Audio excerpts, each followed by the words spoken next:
Hoy quiero contarle una nueva historia, una misteriosa historia ocurrida en el fin del mundo.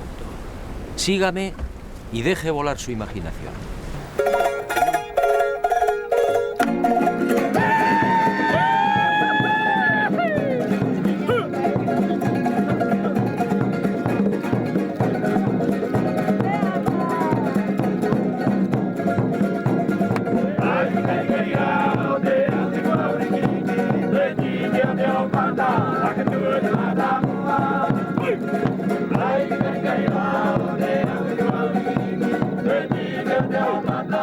Ocurrió hace mucho tiempo y en mitad del océano. En aquel país vivía un rey sabio y prudente.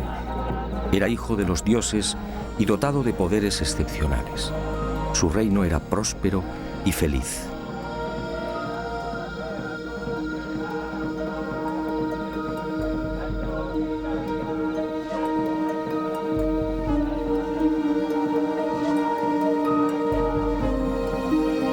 Pero de pronto aquel bello y exuberante lugar se vio amenazado.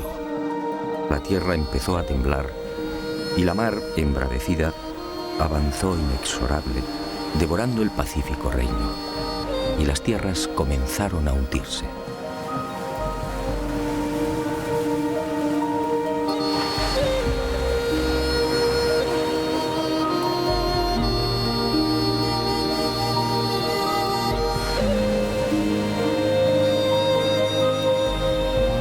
Y el rey solicitó consejo. ¿Qué debía hacer? Uno de sus magos viajó en sueños por el océano y al regresar comunicó al rey que debía partir en dirección al sol. Allí encontraría una nueva patria.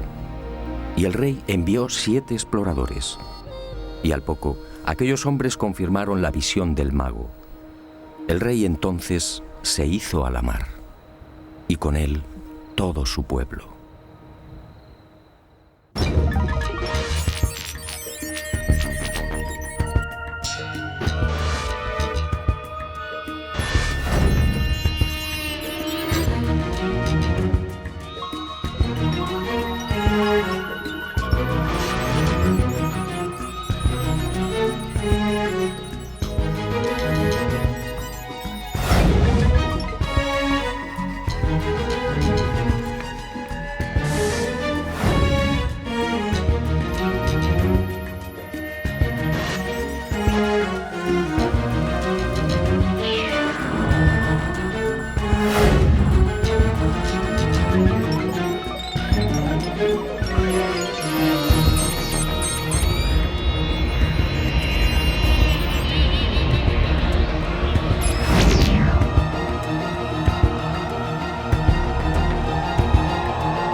Fue aquí en Anaquena, al norte de la isla, donde aquel rey sabio y prudente desembarcó por primera vez.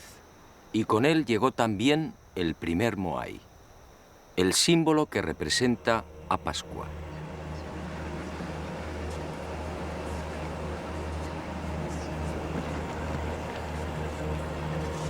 Mucho se ha escrito y difundido sobre estas colosales estatuas y el pueblo que las levantó. Sin embargo, esa amplísima bibliografía, más de 2000 volúmenes, no ha resuelto las grandes incógnitas que envuelven todavía a Tepito o Tejenua, el verdadero nombre de Pascua. el nombre dado a la isla por aquel rey sabio y prudente. Tepito o Tegenua, el ombligo del mundo.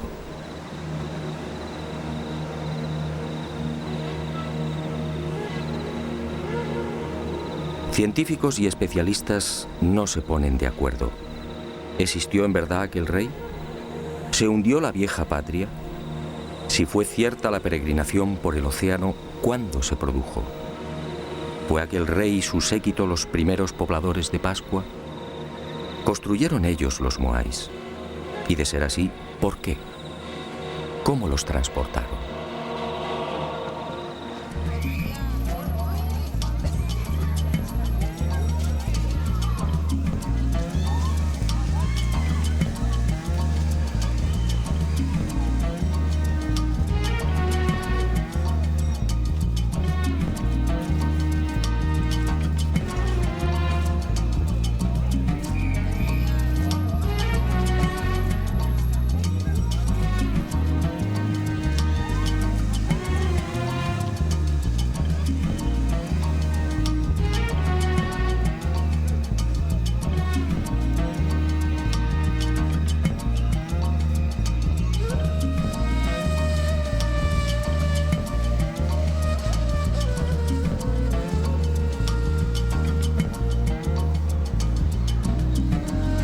En esta mi quinta visita a la isla de Pascua me propuse algo diferente.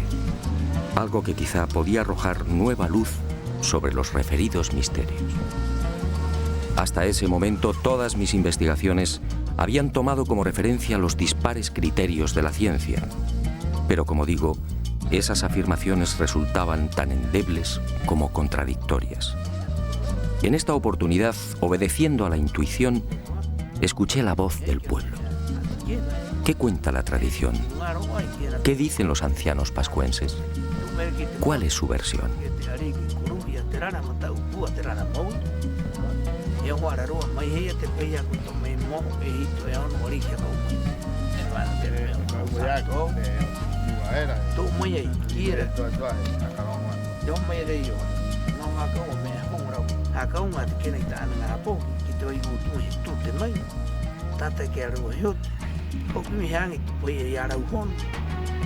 Para los pascuenses o Rapanui, la historia de su pueblo transmitida de padres a hijos no ofrece la menor duda. Todo empezó con aquel rey sabio y prudente. Se llamaba Hotu Matua y su primitivo reino recibía el nombre de Hiva Marae Renga.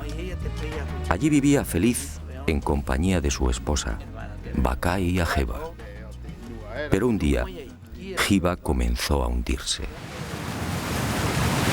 Y cuenta la tradición que aquellas tierras fueron tragadas por la mar a razón de 40 centímetros por año. El joven rey Oariki, desesperado, envió diferentes expediciones a la búsqueda de nuevas tierras, pero todas se hallaban pobladas. Fue entonces cuando el mago y sacerdote Haumaka tuvo la visión de una isla situada hacia el este. En sueños, el gran dios Makemake lo trasladó hasta 3 islotes que se alzaban muy cerca de una isla deshabitada. Haumaka recorrió el lugar y regresó a Hiva, anunciando la buena nueva a Hotu Matua. Al día siguiente, 7 exploradores partieron hacia el nacimiento del sol. Alcanzaron la isla y descubrieron las pisadas de Haumaka en las rocas de uno de los volcanes. Al regresar a Hiva, los exploradores intentaron persuadir al rey para que olvidara aquella isla.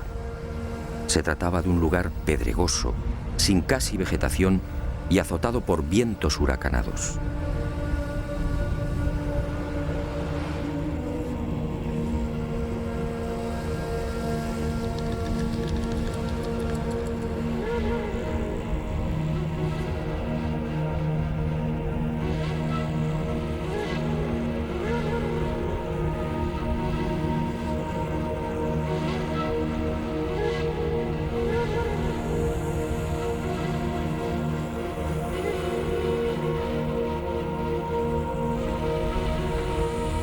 Pero Hotu Matua, confiando en su dios, zarpó de Hiva en 2 grandes canoas. En una viajaba el rey con 300 hombres seleccionados. En la otra, la reina con las mujeres. Y con ellos, semillas, animales, un moai y la historia de Hiva, recogida en 69 tablillas de madera. Unas tablillas grabadas con unos signos que solo podían leer los sacerdotes e iniciados. Era la historia de aquel pueblo y de la lejana patria desaparecida bajo las aguas. Después de no pocas calamidades y tras 66 días de navegación, aquel pueblo avistó al fin la tierra prometida. Se trataba, en efecto, de una isla mágica que el rey bautizó como el ombligo del mundo.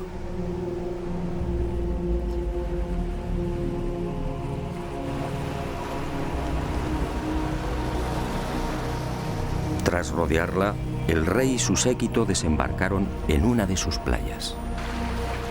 Y con ellos, la caña de azúcar, el plátano, el ñame, el taro, las aves y gallinas.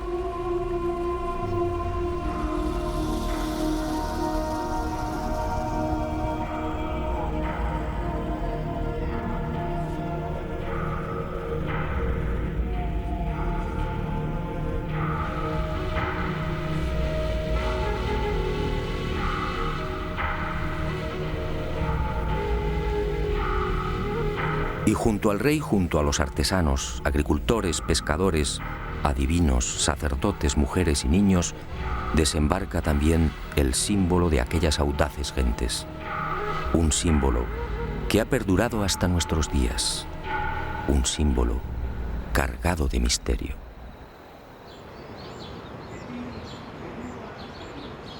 Según los ancianos pascuenses, así dio comienzo la verdadera historia de la isla. Este fue el primer poblamiento humano, una migración obligada que se remontaría quizás al siglo V. Los Rapanui establecen esta fecha basándose en la lista de reyes que sucedieron al mítico Hotu Matua y que conservan con nitidez en la memoria colectiva. En total, dicen, la isla ha sido gobernada por 64 arikis, con una duración media de 25 años por reinado. Este cálculo nos situaría alrededor del año 400 después de Cristo.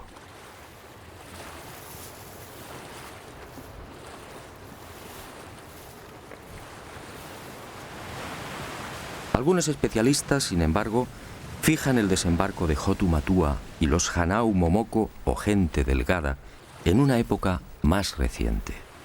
Sea como fuere, en lo que sí coinciden científicos y Rapanui es en el hecho de que la isla se hallaba despoblada cuando Hotu Matua la pisó por primera vez. Y no es de extrañar, dadas las enormes distancias que la separan de las costas más próximas. De hecho, la única tierra que los pascuenses alcanzan a ver desde su isla es la luna.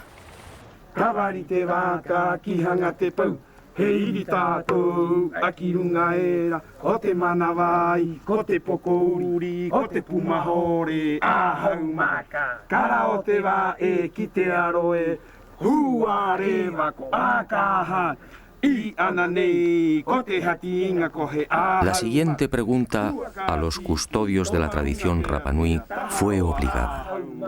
¿De dónde se supone que procedía Hotu Matua? ¿Existió realmente el país llamado Hiva?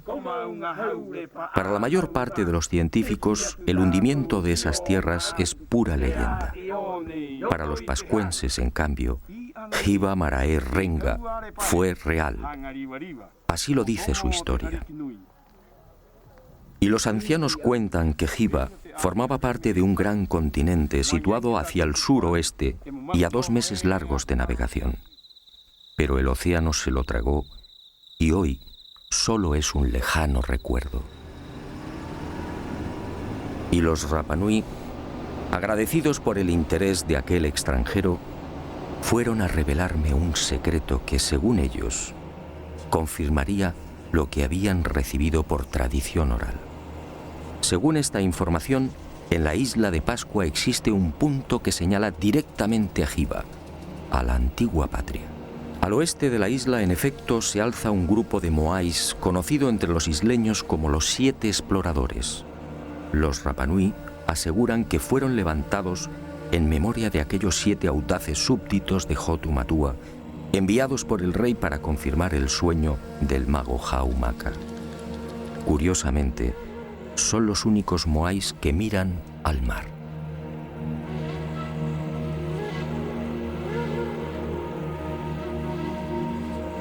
Estos 7 moais apuntan directamente al lugar donde, según la tradición, se hallaba Hiva, en las proximidades de Nueva Zelanda, exactamente en el rumbo 254. ¿Casualidad? Lo dudo.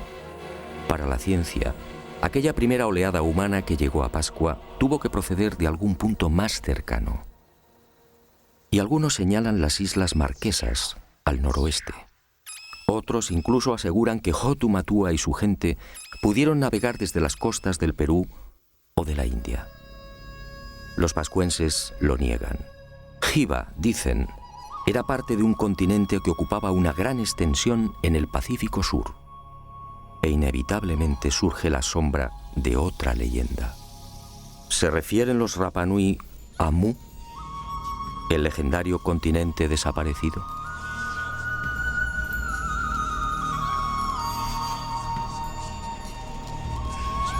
Lo cierto es que Hotu Matua y los primeros pobladores del ombligo del mundo, llegaran desde donde llegaran, trajeron consigo una cultura tan esmerada como desconcertante. Hoy, la isla de Pascua es identificada casi exclusivamente por sus moais.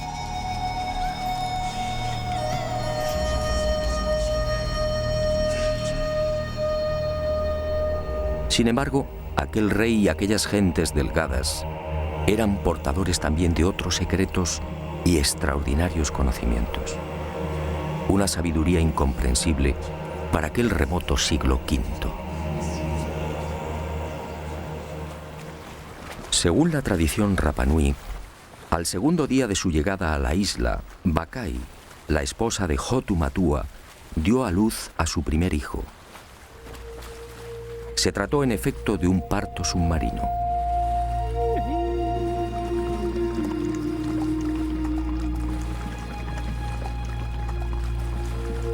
Las mujeres se sentaban sobre una piedra rectangular, de forma que el agua las cubriera hasta el pecho.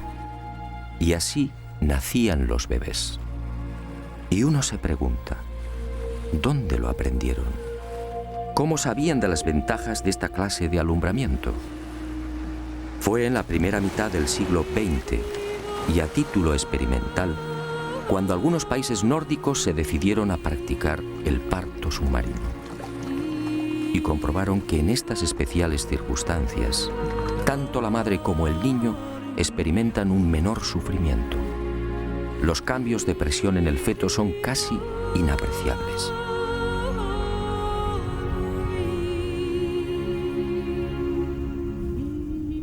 Con la llegada a Pascua de la civilización, o debería decir de la supuesta civilización, esta ancestral costumbre se perdió, como se perdería también otro ritual igualmente insólito y que, según la tradición, procedía de Hiva. Las embarazadas eran trasladadas a la ciudadela sagrada de Orongo. Una vez aquí, los sacerdotes recogían el líquido amniótico, siendo utilizado por reyes y reinas para el cuidado de la piel y en las ceremonias de fertilización de la tierra. ¿Cómo sabían los primitivos pascuenses del poder regenerativo del apnio?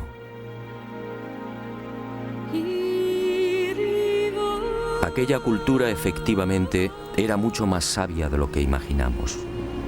Pascua es una isla de origen volcánico, con un terreno hostil, pedregoso, casi permanentemente azotada por los vientos alisios y con un manto vegetal de apenas 50 centímetros. Y sin embargo, aquel rey sabio y prudente consiguió el milagro. En Pascua floreció la caña de azúcar, el ñame, el plátano, el taro y el camote. ¿Cómo lo lograron? Muy pocos conocen el secreto del rey Hotu Matua. Al llegar a la isla, aquellos primeros pobladores construyeron decenas de invernaderos o manabais como estos. Y he dicho bien, invernaderos.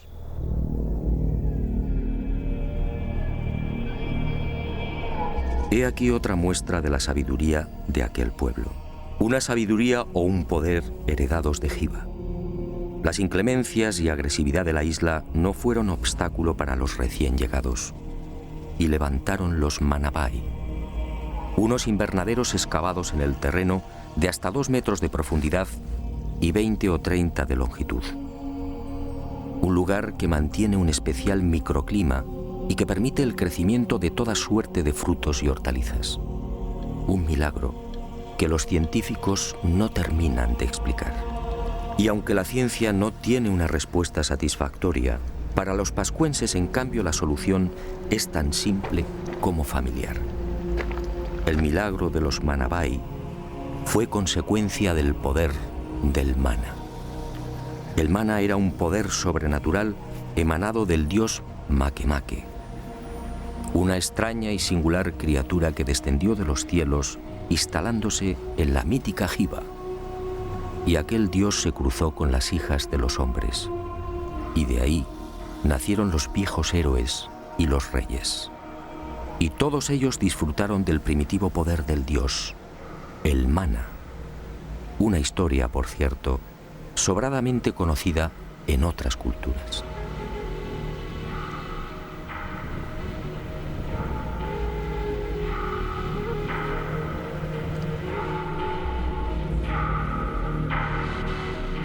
Y cuenta la tradición Rapanui que ese mana heredado de padres a hijos fue utilizado por reyes y sacerdotes en beneficio del pueblo.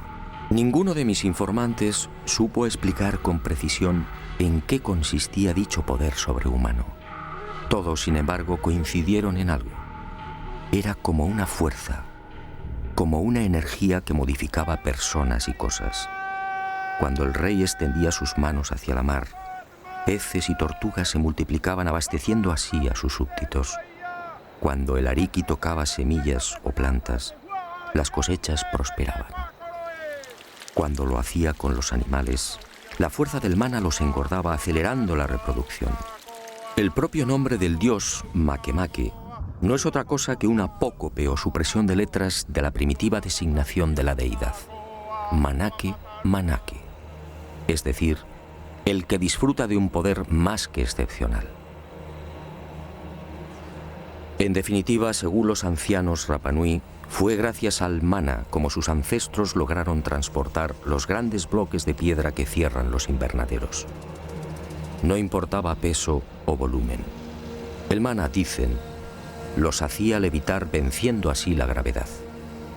Y otro tanto sucedió con las extrañas construcciones que se alzan al sur de la isla, en el paraje conocido como Binapú. Otro de los grandes enigmas de Pascua, para el que los científicos tampoco tienen explicación. Aquí, desafiando toda lógica, permanecen los restos de un aju o altar, muy diferente a los 101 que se conservan a lo largo y ancho de la isla. Diferente, sí, por su estructura y por el peso y pulido de los bloques que lo integran. Bloques de duro basalto de hasta 11 y 12 toneladas perfectamente escuadrados. ¿Cómo lograron semejante perfección? Ni siquiera una afilada navaja puede penetrar entre sus paredes. Pero quizá lo que más sorprende de esta construcción es la extraordinaria semejanza con otros muros situados a miles de kilómetros. Sígame y juzgue por sí mismo.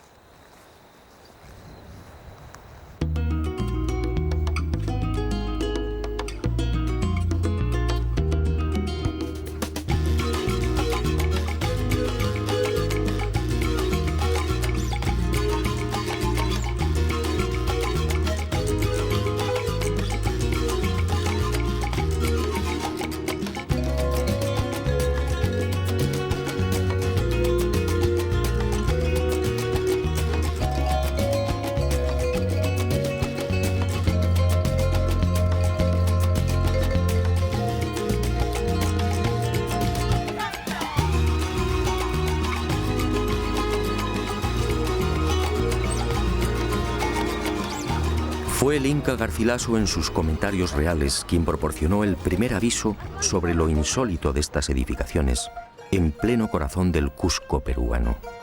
Parece como si alguna clase de magia hubiera presidido su construcción. Más parece trabajo de demonios que de seres humanos. Y llevaba razón. ¿Cómo explicar esta piedra de 12 ángulos?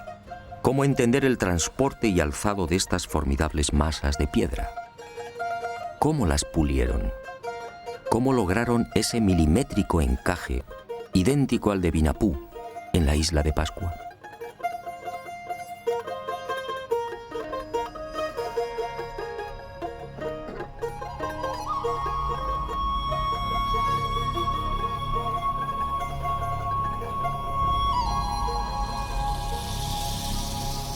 ¿Y qué decir de las moles que dan forma a la fortaleza inca de Sacsayhuamán? Algunos de estos bloques superan los 5 metros y las 130 toneladas de peso. La técnica de construcción es prácticamente gemela a la que vimos en Pascua. ¿Cómo entender esta semejanza? ¿Pudieron los incas llegar hasta el ombligo del mundo? ¿Enseñaron a los pascuenses cómo diseñar y levantar estos muros? ¿O fue al revés?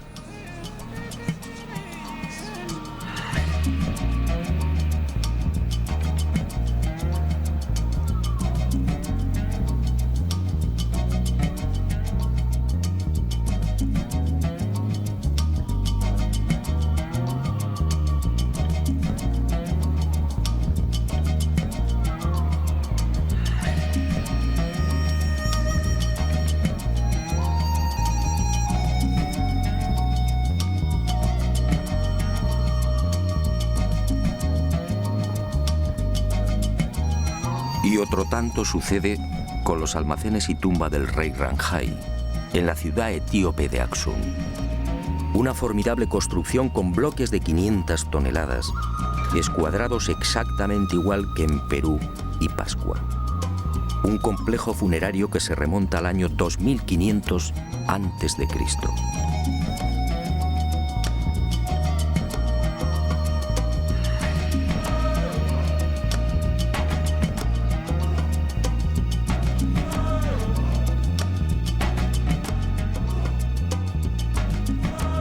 Pero la sorpresa y el desconcierto se ven nuevamente superados cuando uno acierta a caminar por la meseta egipcia de Giza.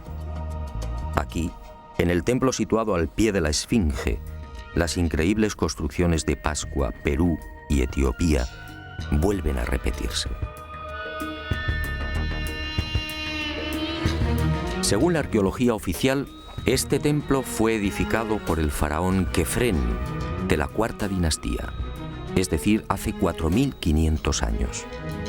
Curiosamente, tanto el diseño como la disposición y el pulido de estos formidables bloques son similares a los de Vinapú, Cusco, Sacsayhuamán y Aksum.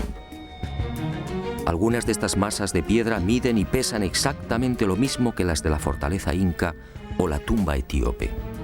Otras, con 9 metros de longitud y 3 de altura, superan las 240 toneladas. La perfección es tal que tampoco aquí es posible introducir la hoja de un cuchillo entre las paredes. ¿Cómo lo hicieron? Nadie tiene una explicación convincente. ¿Navegaron los antiguos egipcios o los etíopes hasta América del Sur y la isla de Pascua? No parece lógico. La distancia entre estos países y el ombligo del mundo es de más de 15.000 kilómetros. Pero entonces, ¿qué ocurrió? Por más que indagué, fue imposible hallar una explicación al enigma de la semejanza entre las construcciones de estas 4 culturas.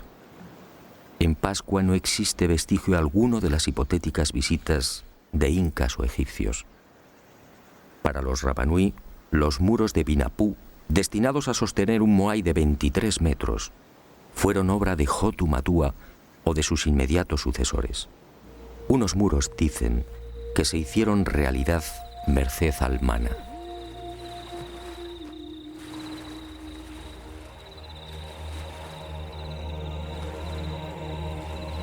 Hotu Matua. He aquí otro de los intrigantes misterios de Pascua.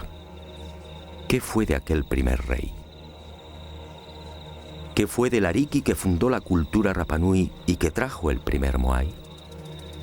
Según la tradición, Hotu Matua gobernó durante 20 años. Fue la época del máximo esplendor. Un periodo en el que se inició probablemente la construcción de las gigantescas estatuas y, sobre todo, el reinado del mana por excelencia. Todo en el soberano era mana, todo era sagrado. Nadie debía tocarlo. Su cabeza, cabellos y manos eran santos. No podía cortarse el pelo y tampoco las uñas. Sus manos solo tejían redes. Al morir, el cráneo era separado del cuerpo y adornado con pinturas o grabados. Pero este poder, el mana, se hallaba asociado a otro concepto, el tapu, es decir, lo prohibido. Cualquier persona u objeto que pudiera tocar el rey quedaba maldito. Y el tapu, un concepto del que procede la palabra tabú, ha llegado hasta nuestros días en la isla del fin del mundo. El pescador, por ejemplo, no puede comer los peces que captura. Las mujeres y niños Rapanui tienen prohibido el consumo de atún durante la época estival. Los pascuenses no deben pisar el terreno donde se ha enterrado un cordón umbilical. Nadie podía ver al Ariki comiendo o durmiendo. Los infractores del tapu eran condenados a muerte bien por el aplastamiento del cráneo o bien por la introducción en el recto de una antena de langosta marina. Un suplicio extraordinariamente doloroso que conducía indefectiblemente a la muerte.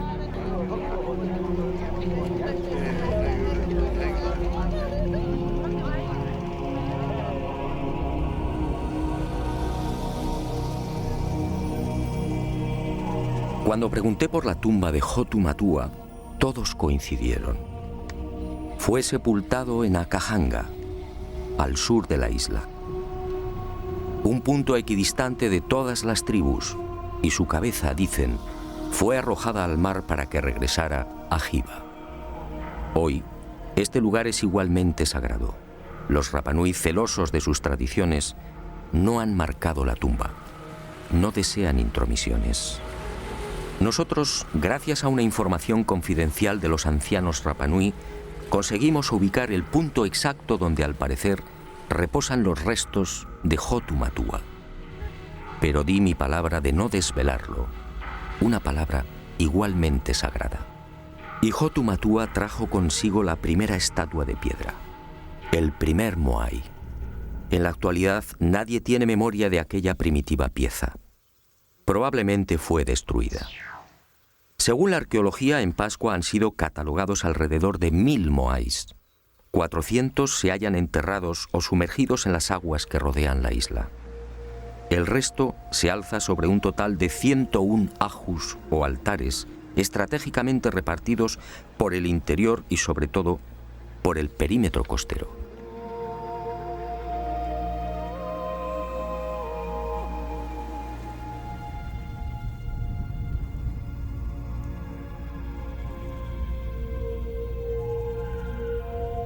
Como decía, es mucho lo que se ha dicho y escrito sobre el símbolo por excelencia de Pascua.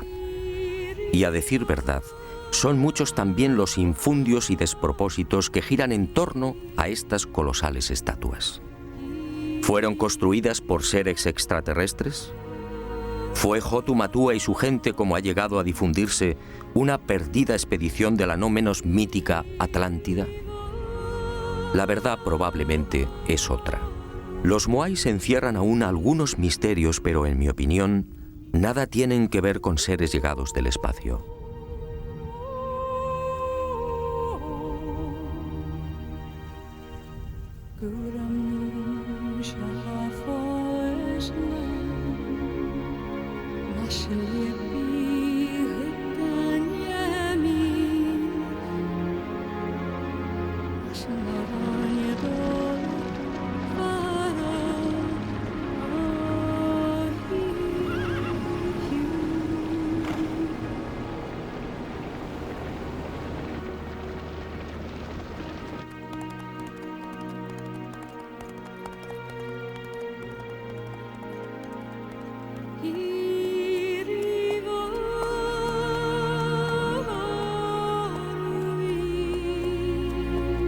La prueba irrefutable del origen terrestre de los moais se encuentra al este de la isla, en las faldas de un viejo volcán, el Rano Raraku. Aquí se han contabilizado 396 estatuas, muchas terminadas y otras en fase de ejecución. Aquí, en la llamada cantera de los moais, se han encontrado los toki, las rústicas herramientas de basalto con las que se labraban. No hay, por tanto, la menor duda. Los moais son obra humana. Otra cuestión es por qué los hicieron y, sobre todo, cómo los transportaron. Para los científicos, una vez más, no hay seguridad. Para los pascuenses, en cambio, la finalidad de estos colosos de piedra está muy clara. Se trataba sencillamente de la representación de reyes o personajes notables de la comunidad. La estatua era trabajada en la cantera. Una vez concluida, se dejaba deslizar por la pendiente y encajada en una fosa. Allí se remataba la espalda y se esperaba a que el propietario falleciera.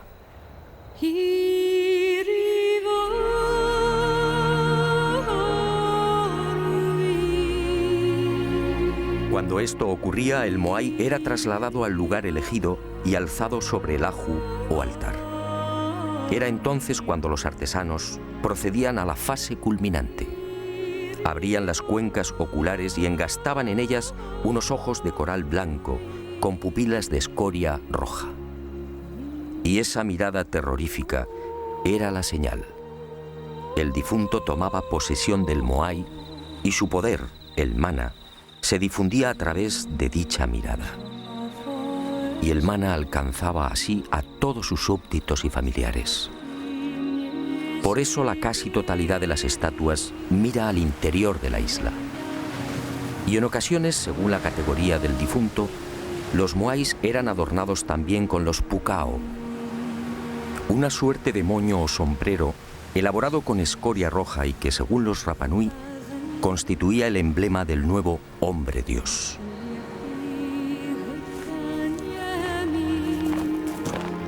Y ahí justamente, en el proceso de traslado del moai desde la cantera del Rano Raraku hasta su definitivo asentamiento, aparece el gran problema. El verdadero e irritante enigma que envuelve todavía a los moais. ¿Cómo los transportaron?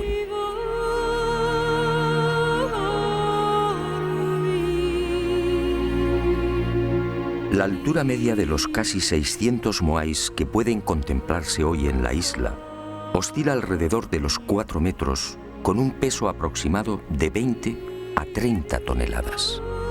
Hay excepciones, como en los casos del moai Paro, en la costa norte, con casi 10 metros de altura y 85 toneladas de peso. Y el moai, a medio terminar, de la cantera del Rano Raraku. Este coloso de 22 metros de longitud habría llegado a pesar unas 250 toneladas. En el caso de los sombreros o pucaos, la mayor parte de estos cilindros supera las 7 y 8 toneladas. ¿Cómo se las ingeniaron los Rapanui para trasladar semejantes moles a lo largo de la isla y para elevar los tocados hasta 5 metros de altura? Durante décadas, científicos como Malloy, Schwarzkopf, Thor Heyerdahl y otros se han esforzado por demostrar que el citado transporte de los moais no es en realidad un problema tan arduo o intrigante. Y han echado mano de las más peregrinas soluciones. Trineos de madera sobre los que descansarían las estatuas. Horquillas también de madera de las que colgarían los moais. Cuerdas y rodillos y hasta caminos de paja por los que podrían haber sido desplazados los grandes colosos. La verdad es que estas hipótesis no convencen. En algunos casos, ese supuesto arrastre habría exigido cientos, quizá miles de hombres. En otros, el uso de cuerdas o maromas amarradas al cuerpo de las estatuas habría dañado irremisiblemente la palangonita, la frágil piedra volcánica con la que fueron labradas. El ejemplo más claro lo tenemos en el moai de Tongariki. En 1982 fue expuesto en la ciudad japonesa de Osaka. Pues bien, A pesar del exquisito cuidado desplegado en su manipulación y transporte, las sogas lo dejarían marcado para siempre. Y me pregunto, si los antiguos pascuenses se valieron de cuerdas y rodillos para transportar los moais, ¿por qué ninguna de las estatuas presenta las lógicas rozaduras? Pero el gran fallo de cuantos han intentado explicar el traslado de los moais de forma convencional aparece al echar mano de la madera. ¿Rodillos? ¿Trineos? ¿Horquillas? ¿Estructuras en forma de V? Los científicos, al plantear sus hipótesis, dan por hecho que dicha madera era un bien abundante en la isla. Grave error. Los ancianos lo han repetido hasta el aburrimiento. Pero nadie les ha prestado atención. En Pascua, dicen los Rapanui, jamás hubo bosques. Y vulcanólogos y expertos en polen han terminado dándoles la razón. Hace 10.000 o 12.000 años, la isla padeció la última gran erupción volcánica. El Maunga Terebaca al norte entró en actividad y los ríos de lava arrasaron Pascua, sofocando cualquier vestigio de vegetación. Cuando Hotu Matua desembarcó en Anaquena, el ombligo del mundo era un paraje casi desolado. El único arbusto presente en la isla era el toromiro, de apenas 1,30 metros de altura y 30 centímetros de diámetro.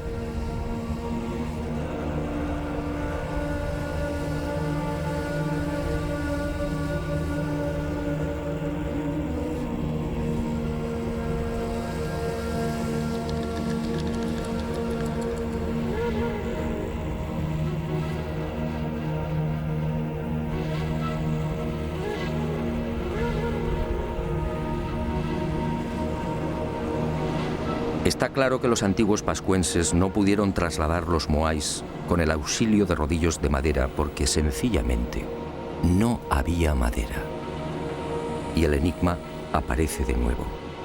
Si el toromiro no era suficiente para la elaboración de esos más que supuestos cientos o miles de rodillos, ¿cómo los transportaron? La respuesta de los Rapanui siempre es la misma: con mana. Era el poder más que excepcional del rey o de los sacerdotes el que levantaba las estatuas en la cantera, desplazándolas por el aire. Llegado el momento, cuando el propietario del moai fallecía, el cortejo se ponía en marcha. El ariki utilizaba su mana y el gigante de piedra se alzaba como una pluma, obedeciendo las órdenes del rey o del iniciado de turno. Y así viajaba hasta el lugar fijado por el difunto.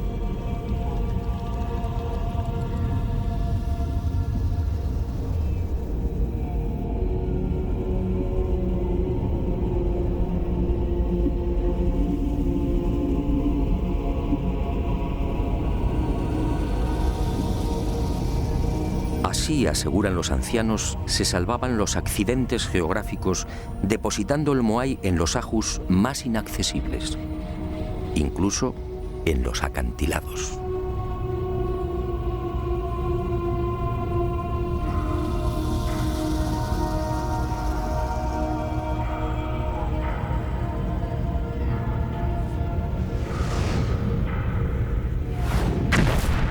Pero esta versión, obviamente, no cuenta para los científicos.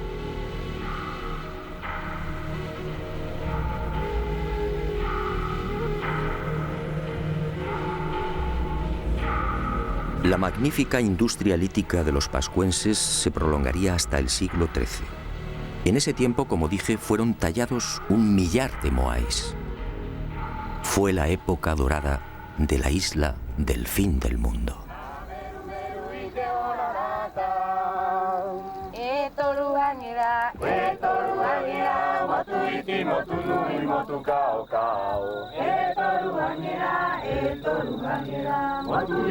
Pero un buen día, hacia el año 450, sucedió algo imprevisto. En la isla desembarcó una segunda oleada humana. Eran los Hanau Epe, unos individuos corpulentos que terminarían provocando el gran desastre. Eran muchos, cuentan los ancianos Rapanui, y se instalaron en el Poike. Y allí vivieron durante siglos. Y los Hanauepe, mal llamados orejas largas, se mezclaron con los primitivos pobladores. Pero en el año 1680 estalló el conflicto. Y unos y otros guerrearon hasta que los invasores fueron exterminados.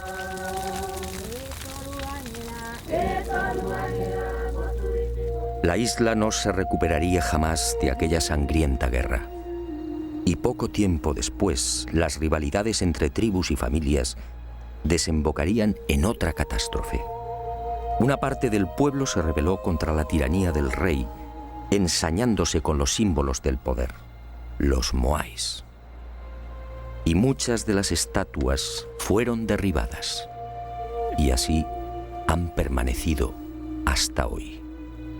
Fue el final de los colosos de piedra y del mana.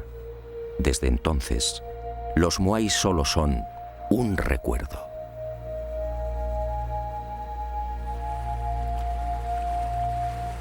Pero las desgracias de la isla del fin del mundo no terminaron ahí. A partir de 1722 el hombre blanco entra en contacto con Rapa Nui. Y durante un siglo, casi un centenar de buques arriba a las costas de Pascua. Y con ellos, la codicia, las enfermedades, la muerte y la esclavitud. En 1862, 7 barcos peruanos atracan frente a la isla y capturan a 1 millar de pascuenses. Todos ellos son trasladados a las islas Chincha y al interior del Perú, donde trabajan como esclavos. En 1877, Pascua se encuentra al borde del colapso. La población suma 111 personas.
Y con el destierro y esclavitud de los pascuenses se registra otro suceso no menos lamentable.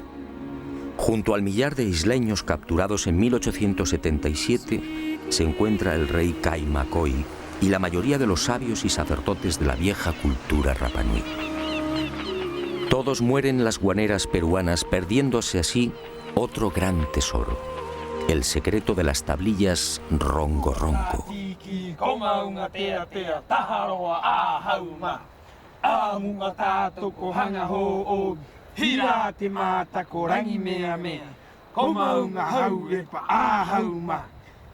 Cuenta la tradición que fue Hotu Matua, el ariki sabio y prudente, el que trajo consigo las 69 tablillas de madera en las que se narraba la historia de Jiva y de su pueblo.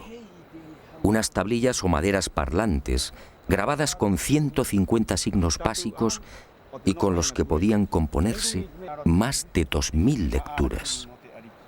Un formidable tesoro que se perdió con el destierro de los últimos sabios e iniciados Rapa Nui. Hoy solo quedan 24 de estas tablillas repartidas por los más importantes museos del mundo. Su valor es incalculable. Algunas están valoradas en $2 millones.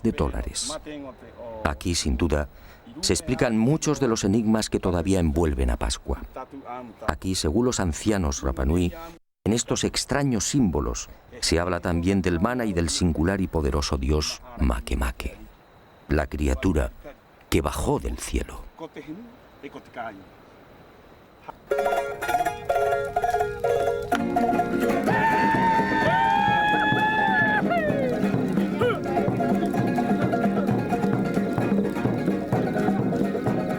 Es probable que nunca alcancemos a desvelar los misterios de Pascua. No importa. Pascua sigue conservando la huella y la magia de aquel tiempo y de aquellos hombres. Eso, en el fondo, es lo importante. Pascua, hoy, es una puerta abierta a la imaginación y a los sueños. La puerta más sagrada y benéfica con la que todavía cuenta el ser humano.